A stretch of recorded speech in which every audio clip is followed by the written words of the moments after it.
Voilà, bonjour à tous et toutes pour cette présentation de fin de journée, qui est une présentation en fait un peu plus conceptuelle sur les clubs d'utilisateurs en édition open source. Donc c'est en fait un type particulier de structure de collaboration qui peut exister chez les éditeurs, qui est relativement marginal, que j'ai découvert il y a une quinzaine d'années de cela, voire même 20 ans, chez un ancien éditeur open source qui était Idealix. Et on a commencé à retravailler sur une autre structure un peu moins connue, qui est Coopit-Easy. En l'occurrence, on travaille dessus. Excusez-moi. On a commencé à travailler sur cette structure avec Amel Charleux qui présentait la session précédente et Nicolas Julien qui est un autre confrère français. Donc on a commencé à travailler sur une structure identique chez un prestataire qui développe un ERP verticalisé sur base de Odoo. Donc en pratique, la question dont on va parler ici, c'est une vieille question de qualité du produit issu d'une activité informationnelle. Donc c'est le fait que quand vous avez une relation entre un client et un fournisseur, vous avez différents problèmes qui vont gréver en fait la qualité de ce produit, en particulier si le produit n'est pas standardisé. C'est le fait premièrement que les spécifications du produit généralement sont mal connues. Deuxièmement, vous avez un problème de fortes asymétries d'informations, y compris pour le client qui ne sait pas réellement quelles sont les compétences, quelles sont les capacités, quel est l'effort qui est mis en œuvre par le fournisseur. Vous avez éventuellement des manques de compétences et d'apprentissage qui peuvent être constatés. Et vous pouvez avoir en plus des défauts d'organisation, par exemple dans le domaine informatique en matière de gestion de projet. Alors vous avez différentes pistes de solutions génériques qui sont pointées dans la littérature. La première, c'est le développement de relations de coopération hors marché. Et la deuxième, c'est le surcroît d'organisation, donc typiquement des réglementations, des normes sectorielles qui vont encadrer un peu les pratiques. Alors il se fait qu'en matière de relations de coopération hors marché, c'est quelque chose qu'on observe notamment dans le domaine du logiciel libre et open source, où en fait on va retrouver le même type de problème, à savoir est-ce que le client a clairement exprimé ses besoins ou pas. Et par ailleurs, est-ce qu'il est capable d'évaluer honnêtement le résultat partiel qui est fourni par un fournisseur? Et d'autre part, est-ce que le prestataire va vraiment essayer de répondre en faisant un effort aux besoins qui ont été exprimés plus ou moins clairement par le client? Alors il se fait que dans la conception originelle du logiciel libre, la réponse, elle va être que le développeur et que l'utilisateur est également le développeur. Donc c'est le principe de l'utilisateur-développeur, on en a parlé un peu tantôt. C'est quelque chose qu'on a observé au tout début dans des solutions essentiellement techniques, c'est-à-dire que des personnes avec un besoin sur une technologie d'infrastructure, ces personnes se sont coalisées pour développer le logiciel ensemble. Et en fait, dans la littérature, on va qualifier ça d'utilisateur de pointe innovant ou d'utilisateur innovateur, suivant les chercheurs qui en parlent. Alors, ce qui se passe, c'est qu'en fait, on a plusieurs types d'utilisateurs qui vont exister dans ces projets de logiciels libres. On a ces fameux utilisateurs innovateurs qui ont une capacité spécifique qui est de développer du logiciel, mais on va retrouver aussi des utilisateurs qu'on qualifie d'utilisateurs frontières qui, eux, ont plutôt une capacité à exprimer les besoins, à évaluer les solutions. Donc, en fait, ils sont utiles également pour les prestataires puisqu'ils vont pouvoir, premièrement, spécifier les caractéristiques du logiciel et deuxièmement, donner une évaluation honnête sur les résultats partiels du logiciel qui est développé par le fournisseur. Par contre, eux n'ont pas la capacité à développer le logiciel. Et puis, on va retrouver des utilisateurs profanes qui n'ont ni l'une ni l'autre de ces compétences. Alors, ce qui se passe, c'est que dans les projets de logiciels libres, ce qu'on a constaté, c'est que globalement, l'intégration des utilisateurs frontières, c'est quelque chose qui est impensé. En fait, les utilisateurs frontières, on va les retrouver dans une relation de gestion de projet relativement classique avec le fournisseur, mais on va globalement assez peu les retrouver dans les communautés qui développent les logiciels libres, ou alors on va éventuellement les retrouver de manière un peu marginale dans les bug trackers ou dans les outils qui permettent de remonter en fait, des problèmes sur le logiciel. Mais il y a finalement assez peu de structures qui sont appropriées, je dirais, pour les intégrer directement dans le développement. Alors, en pratique, les projets de logiciels libres, ils ont été progressivement supportés par des prestataires. Donc on a parlé pas mal d'open source commercial juste avant. Et en fait, ces prestataires, ils vont avoir différentes manières de vivre du logiciel. Ils peuvent vendre de l'accès. Donc quand vous faites du SaaS ou quand vous avez un logiciel en open core ou un logiciel qui est globalement libre, mais avec des composants propriétaires en plus, un connecteur Outlook par exemple, pour prendre le cas de BlueMind, on a une part d'accès au logiciel qui est commercialisé. Et puis vous avez un ensemble de services qui vont par ailleurs être commercialisés. Ça peut être de l'assurance d'un bon fonctionnement de la solution sur le long terme. Ça peut être de l'assistance à la mise en œuvre de la solution dans l'entreprise, ou ça peut être de l'adaptation à des besoins de personnalisation. Et c'est typiquement là que l'incertitude sur les spécifications dont je parlais au début va se produire, puisque le client va être plus ou moins à même d'expliquer en fait en quoi consistent ces besoins personnels pour lesquels un développement spécifique va être nécessaire. Alors, l'implication de ces éditeurs open source, elle va se traduire en fait par une évolution de la gouvernance des projets de logiciels libres. Alors 80% en fait des projets de logiciels libres, ils ont une gouvernance que je qualifierais d'informelle. C'est-à-dire que vous avez un chef de projet qui est parfois qualifié de dictateur bienveillant, qui va prendre les décisions en fonction de ce qu'il estime être bon pour le projet, mais on a peu de formalisation des règles. En fait, généralement, la formalisation des règles, elle va venir dans un second temps, quand le projet va prendre en maturité, va éventuellement devenir un peu plus critique, un peu plus complexe. Et en fait, on a 3 trajectoires qui sont généralement possibles si on raisonne en termes d'idéotype. La première trajectoire, c'est, je dirais, l'idéal type du logiciel libre. C'est la logique communautaire, c'est la fameuse méritocratie dont on parlait tout à l'heure. C'est-à-dire que vous vous impliquez dans le projet, vous développez efficacement le projet, vous pouvez vos compétences, vous pouvez assez naturellement monter dans les structures de décision du projet. Deuxième type de gouvernance, c'est la logique industrielle. Là, on est plus sur une logique de consortium où un certain nombre d'acteurs industriels importants veulent mettre en commun les ressources pour développer un logiciel. On pourrait prendre en fait le consortium d'ailleurs Android comme exemple. Et puis on a un troisième cas sur lequel on reviendra un peu plus tard, c'est la gouvernance à logique commerciale. C'est quand vous avez un éditeur open source, généralement il souhaite avoir un contrôle fort en fait sur la feuille de route du logiciel.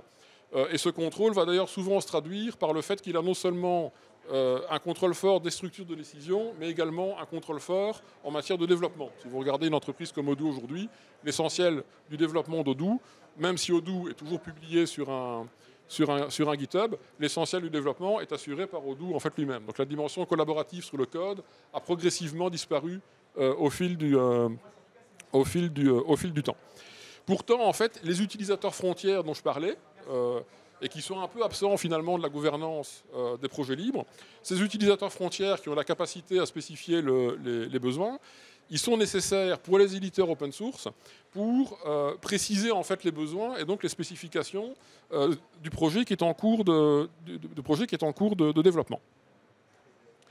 Et donc généralement ce qui se passe, c'est que d'une manière assez naturelle, les prestataires open source, ce qu'ils vont faire, c'est mettre en place une gestion de projet avec le client et donc discuter de ses besoins client par client. Donc on n'a généralement pas de dimension collaborative en fait dans la discussion des besoins ou dans la discussion sur la pertinence en fait du résultat partiel ou du résultat final qui est produit par l'éditeur open source. Et donc en parallèle de ces projets avec les clients, le prestataire open source peut plus ou moins fortement s'impliquer dans la communauté qui développe le projet libre, ou s'il en est le créateur, continuer à investir dans sa dynamique. Ce qui peut d'ailleurs poser parfois des problèmes si les clients en fait, de l'éditeur ont des objectifs qui sont significativement différents des objectifs en fait, de la communauté qui soutient le projet. On a un bel exemple qui est Dokeos, qu'on a étudié il y a quelques temps et qui a débouché sur ce type de décalage entre les objectifs de la communauté et les objectifs de l'éditeur. Donc généralement, en fait, on collabore plutôt au sein des communautés avec les utilisateurs qui ont la capacité de développement, mais beaucoup moins avec les utilisateurs qui ont cette capacité à formaliser, à définir les besoins. Donc il y a un modèle atypique qui a émergé, mais qui reste relativement rare. Donc on trouvait intéressant de l'étudier parce qu'il est mal connu. C'est le principe des clubs d'utilisateurs clients qui vont en fait être assemblés au sein de clubs pour discuter des besoins et en fait discuter de manière collaborative des apports pour développer des nouvelles fonctionnalités.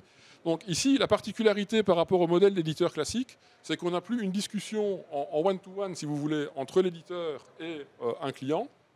En fait, on a une structure qui va permettre de mettre ensemble les clients de manière à ce qu'ils puissent discuter d'une part de leurs besoins, d'une mise en commun de ces besoins et d'autre part du financement en fait, du développement des fonctionnalités, à part éventuellement inégale. Donc cette ventilation en fait, du financement va pouvoir faire l'objet d'une négociation au sein du club. Donc c'est quelque chose en fait assez différent des clubs qu'on va retrouver dans un cadre plutôt marketing qui sont faits à des fins de fidélisation ou de ce qu'on trouvait au début de l'informatique d'entreprise, donc dans des entreprises comme IBM ou comme Bull par exemple, où les clubs étaient créés pour récolter des suggestions d'amélioration ou également favoriser la diffusion de logiciels qui étaient codés par les utilisateurs eux-mêmes. Donc c'était en particulier quelque chose qu'on retrouvait avant le développement vraiment du métier d'éditeur. Donc c'est des structures qui existaient courant des années 70, début des années 80. Donc la question qu'on s'est posée par rapport à ça, c'est vraiment celle de savoir quel était l'intérêt des prestataires open source à étendre la collaboration aux utilisateurs frontières, via notamment cette structure de club, et de comprendre également la rationalité derrière l'utilisation d'une structure de collaboration plutôt qu'une autre. Donc dans quel cas est-ce qu'on va passer par une communauté classique, hein, donc un projet libre tel qu'on le connaît depuis le début du logiciel libre, ou une structure de club d'utilisateurs clients. Alors, quand on essaie de prendre un peu de recul sur les motivations de collaboration des entreprises, en fait, on va retrouver trois grands types de motivations. La première, c'est la réduction des coûts. Donc, on a plutôt une rationalité qui est basée sur les coûts. On va chercher à ce que ça coûte moins cher. Deuxième type de motivation, c'est l'accès aux ressources. On a des ressources complémentaires qui sont nécessaires. On va essayer de les trouver. Et une troisième, qui est plutôt une rationalité basée sur les valeurs, où on va motiver la collaboration par l'entraide réciproque. Donc, si on transfère ça, si on analyse ça dans un contexte open source, les économies peuvent être intéressantes si on mutualise le développement. Donc plutôt que de payer le développement à 100%, on va le payer chacun un quart. Par exemple, si vous avez 4 clients qui mettent les besoins, qui ont les mêmes besoins, qui partagent les coûts. On peut avoir une motivation pour un partage de ressources, par exemple pour de l'exploration technologique ou fonctionnelle. Et on peut également avoir une motivation par les valeurs. Donc l'idéologie du logiciel libre peut être considérée comme importante par certains types de prestataires, mais on verra, et c'est en particulier le cas de la structure qu'on a étudiée ici, que dans le domaine de l'économie sociale et solidaire, l'aspect collaboration, en fait, c'est une finalité aussi. Et donc, on va éventuellement accepter certaines contraintes de ce type de structure parce que la collaboration est quelque chose d'important et est une finalité en soi. Donc, ça peut être intéressant pour certains types de prestataires, mais pas pour d'autres. Alors, si on raisonne justement en termes de coûts, on a deux grands types de coûts qui vont intervenir dans ce contexte-ci. Donc, premier type de coût, c'est le coût total de possession, qui lui va plutôt peser sur l'utilisateur, dans lequel on va avoir toute une série de coûts. Donc, coût d'exploration des différentes solutions possibles, coût d'acquisition incluant le développement de la solution, coût d'intégration, donc tout ce qui est formation, accompagnement du changement, coût d'usage, donc là on va retrouver tous les coûts récurrents sur la solution informatique, et coût de sortie, une fois qu'on décide d'arrêter cette solution-là et de passer à un autre système. Donc typiquement, le fait pour un utilisateur de passer par une structure de type club de clients utilisateurs, ça a un intérêt sur le plan des coûts totaux de possession, puisque ça va permettre de partager certains coûts d'exploration et surtout certains coûts d'acquisition. Donc on voit bien un intérêt pour certains types d'utilisateurs.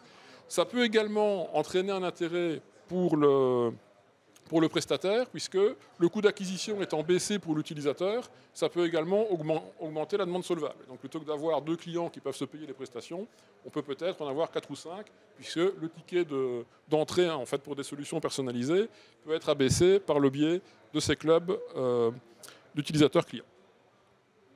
Deuxième type de coût qui va peser sur ce type sur n'importe quel échange économique, en fait, ce sont les coûts de transaction.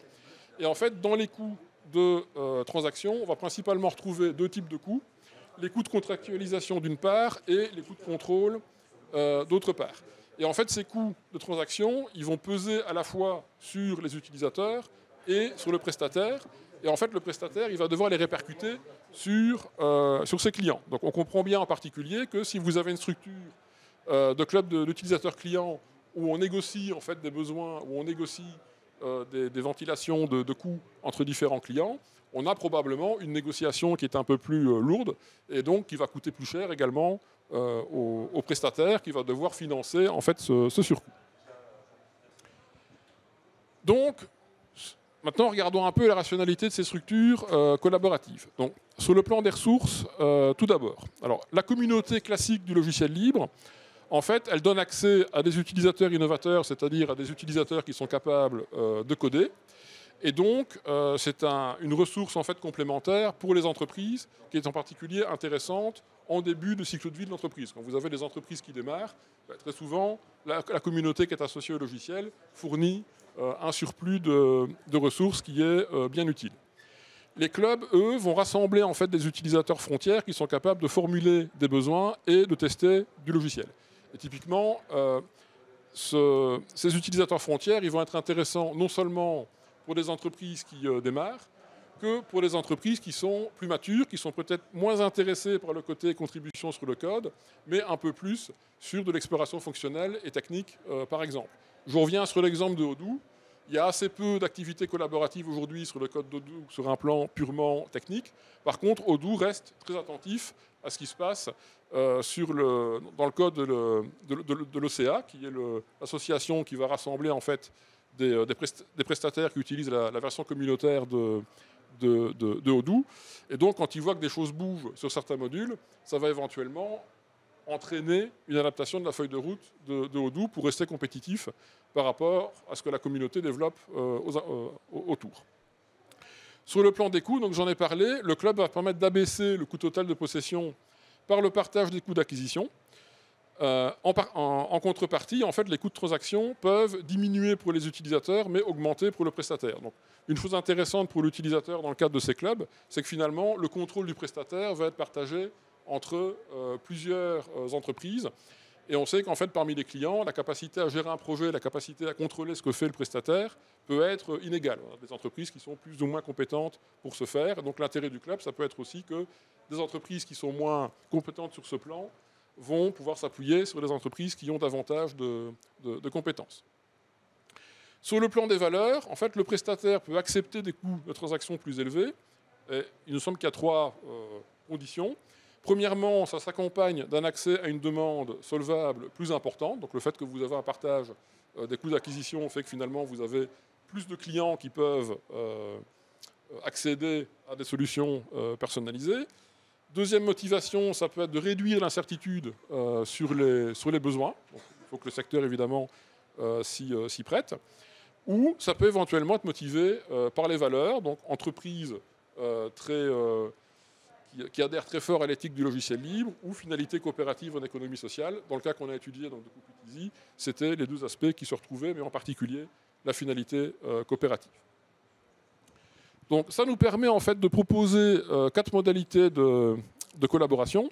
Donc la première, c'est celle qu'on connaît bien dans le logiciel libre, c'est la communauté. Donc la communauté qui est classiquement associée à un logiciel libre, c'est 80% d'utilisateurs qui ont une capacité à coder et 20% d'utilisateurs qui ont la capacité de remonter des problèmes et de spécifier des besoins, mais pour lesquels généralement l'intégration est assez peu pensée. Si vous regardez la tête d'un GitHub par exemple, on voit bien que c'est quelque chose qui est plutôt pensé pour des utilisateurs qui ont des compétences techniques. Donc l'exemple que j'ai pris ici, qu'on a eu l'occasion d'étudier, Shamilo, qui est un système de gestion de contenu pour l'enseignement type Moodle, en fait, il adopte cette logique de communauté. C'est une gouvernance de type communautaire assez ouverte, avec un prestataire très impliqué qui est business, mais qui préserve en fait le côté ouvert de la gouvernance, qui ne cherche pas à avoir un contrôle fort sur la direction en fait, du projet. Deuxième cas de figure, le club. Donc là, en fait, le prestataire va plutôt privilégier pour la collaboration les utilisateurs qui ont cette capacité à spécifier les besoins et à évaluer les solutions. Donc on est sur du 80-20, mais dans l'autre sens. 80% d'utilisateurs qui n'ont pas de compétences techniques, mais qui plutôt des compétences métiers en fait, et 20% d'utilisateurs qui ont des compétences techniques. Et en fait, ce club va remplacer la communauté. Alors si on prend le cas d'Idealix, c'est assez simple à comprendre. C'est qu'Idealix, en termes de publication du logiciel, utilisait le principe de la licence chronodégradable, c'est-à-dire que la version du logiciel qui était développée devenait open source au bout de 6 mois ou 1 an. J'ai oublié la durée exacte, je pense que c'est 1 an. Donc ça veut dire qu'en fait, l'activité contributive, elle était assez faible dans le projet libre. Donc il y avait une publication du logiciel, mais sans réellement d'activité de contribution autour. Et donc en fait, dans ce cas-ci, on a vraiment 2 alternatives. Soit la communauté, et on va privilégier l'effort de contribution, soit le club, et ce qu'on veut, c'est essentiellement un retour d'information sur les besoins, mais on ne va pas privilégier dans ce cas-là les contributions sous forme de code. On a ensuite un 3e cas de figure que j'ai appelé ici l'hybridation, qui là en fait peut s'appliquer dans le cas où on a un éditeur open source qui a veillé à développer un contrôle fort sur le projet. Donc c'est ce que j'ai appelé avant la gouvernance à logique commerciale. En fait, ce contrôle fort sur le projet et sur sa feuille de route, il peut être monétisé auprès des clients. Donc c'est ce que fait une entreprise comme OpenNebula, par exemple. Sur le site d'OpenNebula, vous avez un appel très clair à venir financer en fait, la feuille de route. C'est-à-dire que si vous mettez de l'argent sur la table, la feuille de route en fait, du logiciel va pouvoir évoluer en fonction de vos besoins. 4e cas de figure, c'est la combinaison d'une communauté et d'un club. Donc là, ça suppose que l'on ait à la fois des utilisateurs avec ses capacités de développement et des utilisateurs avec ses compétences métiers. Donc c'est ce que Kupitizi, dont je parlais, a décidé de faire. En pratique, ils ont toute une activité de développement technique sur GitHub avec une application assez forte dans le Lodu Community Association. Et à côté de cette structure assez classique de communauté, ils ont CommuniGui, qui est un club d'utilisateurs qui a été mis en place pour discuter avec notamment en fait, des personnes qui travaillent dans des supermarchés coopératifs, qui n'ont pour la plupart aucune compétence technique, mais qui ont par contre une très bonne connaissance des besoins spécifiques et globalement mal connus des magasins coopératifs. Et donc, ça vous explique bien ce concept d'incertitude en fait, sur les besoins, qui, dans leur cas, existe vraiment, puisqu'on est sur une informatisation à l'aide d'un ERP, d'une activité qui est relativement atypique, qui est celle des supermarchés coopératifs. Voilà, j'espère avoir tenu dans les délais. Et je suis ouvert à vos questions si vous en avez.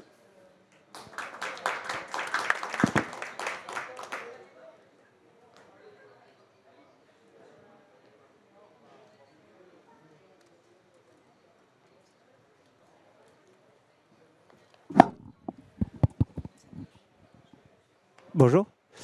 Je vois que vous travaillez pour l'université de Mons. Tout à fait. Ok. J'arrive pas à lire votre nom, en fait, excusez-moi. Robert Viseur. Viseur, ok. C'était ça ma question. Voilà. Viseur comme un viseur d'appareil photo, voilà, c'est facile à retenir. Et je poursuis des recherches sur l'open source depuis pratiquement un quart de siècle, donc c'est facile de me retrouver. Participant régulier des RMLL, notamment à l'époque où ça s'était encore organisé. Et qui collabore avec l'Université de Montpellier. Je collabore donc avec Amel Charleux, Université de Montpellier. Ah bon, ben ça m'intéresse beaucoup. En fait, je vous explique pourquoi ça m'intéresse, parce que je suis belge de Bruxelles et j'habite à Montpellier. Et il se trouve que j'ai été amené à m'intéresser à l'Université de Mons il y a des années, quand j'étais en études d'orthèse-prothèse, dans le cadre d'un projet qui n'a pas du tout abouti, mais de bras myoélectriques. Et donc j'apprends par madame que vous travaillez avec l'Université de Montpellier. Oui. Pour faire quoi? Le hasard des rencontres en conférence, c'est-à-dire qu'Amel Charleux, qui coordonnait le panel juste avant, en fait, je l'ai croisé une fois en conférence, elle travaillait sur l'open source. On a parlé d'un projet qui était Claroline, qui était un projet de LMS qui était développé à Louvain, qu'on trouvait intéressant parce que le projet a forqué plusieurs fois. Et que les forks, c'est un des... LMS, c'est... donc c'est des systèmes de gestion de contenu pour l'enseignement. C'est tout ce qui est publication de cours, dépôt de devoirs, QCM en ligne, et ainsi de suite. Et en fait, c'est un projet qui est intéressant parce qu'il a forqué 2 fois. Donc il y a un premier fork avec Dokeos, et puis un deuxième avec Chamilo, qui est un fork, pas de Claroline, mais de Dokeos. Et on trouvait que c'était intéressant de l'étudier. On a commencé à bosser ensemble. Et puis en parallèle, j'avais fait un séjour scientifique chez Nicolas Julien, qui travaille sur l'économie du logiciel depuis un quart de siècle, puisqu'il a fait sa thèse là-dessus. Et puis les trois se sont retrouvés, on a continué à bosser ensemble en fait. Ok. Autre précision, pourquoi cette conférence m'intéressait, c'est parce que dans le cadre de cet atlas d'anatomie 3D open source, raison pour laquelle je suis ici, j'ai été amené à tenter de collaborer avec des gens. Et du coup, cette distinction entre les personnes qui étaient contributrices avec des compétences techniques, parce que la 3D, on ne peut pas s'improviser, voilà, modélisateur 3D du jour au lendemain. Il y a beaucoup d'anatomistes, mais gros blocage sur la manière de coordonner des gens avec des compétences complètement diffuses et qui n'arrivent pas à se traduire dans justement un projet technique. Alors ma vieille expérience en plus sur les projets de type open source, c'est que la plupart des personnes qui lancent des projets open source vous disent qu'il y a très peu de contributions. C'est-à-dire que les projets de logiciels libres qui ont vraiment une vitalité en termes de contributions techniques, en fait c'est l'exception, c'est pas la règle. Et donc il y a souvent un côté frustrant, même chez des responsables de projets qui sont plutôt des projets considérés comme un succès en fait. Oui, je confirme. Et j'en veux pour preuve qu'une université, enfin 3 universités hollandaises et une belge, Louvain, Leuven, Leiden, Maastricht et Utrecht, ont obtenu une bourse pour travailler sur ce même projet.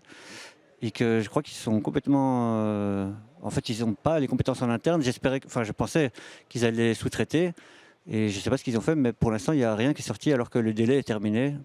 Alors, le problème aussi des projets de recherche de ce type-là, c'est que généralement, les projets de recherche, ils ont une durée de vie qui est limitée. C'est-à-dire que vous avez 3 ans, 4 ans de financement. Et même en admettant que vous avez une activité collaborative qui commence à démarrer, la question, c'est qu'est-ce qui se passe après. Et donc, vous avez les problèmes de reprise de projet qui ont été évoqués par un autre intervenant avant. C'est qu'est-ce que vous faites quand, dans ce cas-ci, le chercheur n'a plus de financement ou a un financement pour un autre projet et donc passe à autre chose, en fait. Donc, pour moi, c'est aussi une complication. C'est... en plus de la difficulté à faire travailler ensemble, c'est la difficulté à pérenniser des projets qui sont très liés à des financements. En fait, la motivation première, c'est le fait qu'il y ait un financement. C'est à la limite plus le fait que les gens ont un financement que la volonté de développer quelque chose en commun. En fait. Ouais, mais je suis... Si je reprends la raison pour laquelle la collaboration se passe bien avec Amel Charleux et Nicolas Julien, c'est parce qu'en fait, ce n'est pas du tout lié à une question de financement. Parce qu'en fait, on n'a pas besoin d'argent. On a juste besoin d'un peu d'argent pour se déplacer en France ou en Belgique. Mais en fait, on est extrêmement indépendant et on le fait parce qu'on a un réel intérêt par le sujet. Et donc ça dure. Ça va peut-être plus lentement, mais ça dure plus longtemps et ça va plus loin en fait. Et excusez-moi, mais le cœur du projet de votre collaboration, c'est quoi ? Alors c'est tout ce qui est stratégie open source en général, avec le collègue breton, donc Nicolas Julien, c'est plutôt tout ce qui a trait au cycle de vie de modèle d'affaires de prestataires open source. Donc comment est-ce que le modèle d'affaires évolue au fil du temps. Donc ce qu'on a fait, c'est déterminer 3 phases avec des modèles d'affaires de phase 1, de phase 2, de phase 3. Là, on est en train d'expliquer quels actifs doivent être construits par le prestataire pour pouvoir avoir un modèle de phase 1, par exemple, qui est solide et pouvoir transitionner d'un phase 1 vers un phase 2. Donc là, on est vraiment sur des questions de modèles d'affaires, de ce qu'on appelle des constructions de capacité dynamique, construction d'actifs spécifiques. Donc on est plutôt dans le champ de la stratégie. Moi, j'ai un dada personnellement qui est tout ce qui a trait à la gouvernance des projets et au contrôle des projets. Donc là, on a un papier qu'on est en train de finir sur le fait que le contrôle des projets, c'est à la fois du contrôle par les règles, donc c'est la gouvernance, mais c'est du contrôle par les ressources. Donc on a des projets, par exemple, qui sont très ouverts. Donc on a l'impression qu'en fait, on peut rentrer dedans et c'est assez c'est ouvert, quoi. Mais en fait, quand vous regardez qui développe, vous vous rendez compte qu'en fait, il y a un poids lourd qui en fait, peut orienter la roadmap parce qu'il apporte un effort de développement important. Donc c'est un peu la remarque de Thalès tout à l'heure qui expliquait qu'en fait, si vous ne contribuez pas, c'est d'autres qui contribuent et qui orientent la roadmap. Ouais, je vois très bien la problématique. Et j'ai cru entendre le mot enseignement dans ce qui se disait avant. Enseignant-chercheur, donc oui. Ok. Et je confirme ce qui était dit, que globalement, l'open source n'est pas nécessairement une préoccupation dans l'enseignement et qu'il y a beaucoup de choses à faire de ce côté-là. Et que certains étudiants s'éloignent de tout ça. Donc personnellement, je suis en fac de gestion. Fac d'ingénieurs, ils en ont un peu entendu parler. Mais c'est pas pour ça qu'ils utilisent nécessairement.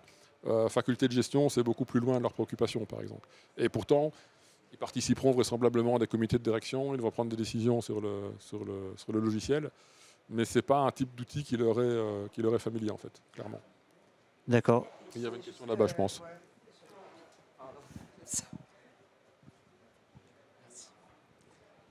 Est-ce que les clubs supposent forcément la mise en place d'un club suppose forcément que dans le secteur des clients concernés, les clients s'entendent bien entre eux, ou en tout cas que la concurrence soit pas trop féroce? Vraisemblablement, oui. Oui, vraisemblablement, oui. Maintenant, les deux cas, donc Idealix, j'avais eu l'occasion de l'étudier à l'époque. C'était plutôt un logiciel d'infrastructure, donc on était sur des types de logiciels qui ne sont pas réellement différenciants sur le service qui est rendu au final par l'entreprise. Et donc les problèmes de concurrence, en fait, parasitent moins en fait, l'activité collaborative. Et le cas de Coop It Easy, là, on est sur des épiceries solidaires, des magasins coopératifs, ce genre de choses. Et donc, il y a une logique d'entraide avec ce qu'ils appellent les intercoupes, où ils se retrouvent pour échanger de l'info. Et donc, clairement, dans les cas qu'on a eu l'occasion d'étudier, il n'y a pas de problématique de concurrence directe sur ce qui est développé avec le logiciel. Donc oui, clairement, c'est vraisemblablement un paramètre qui intervient dans ce cas-ci. Et c'est une spécificité des entreprises qu'on a eu l'occasion d'étudier. Ouais. Donc ça ne peut pas fonctionner pour tout type d'entreprise.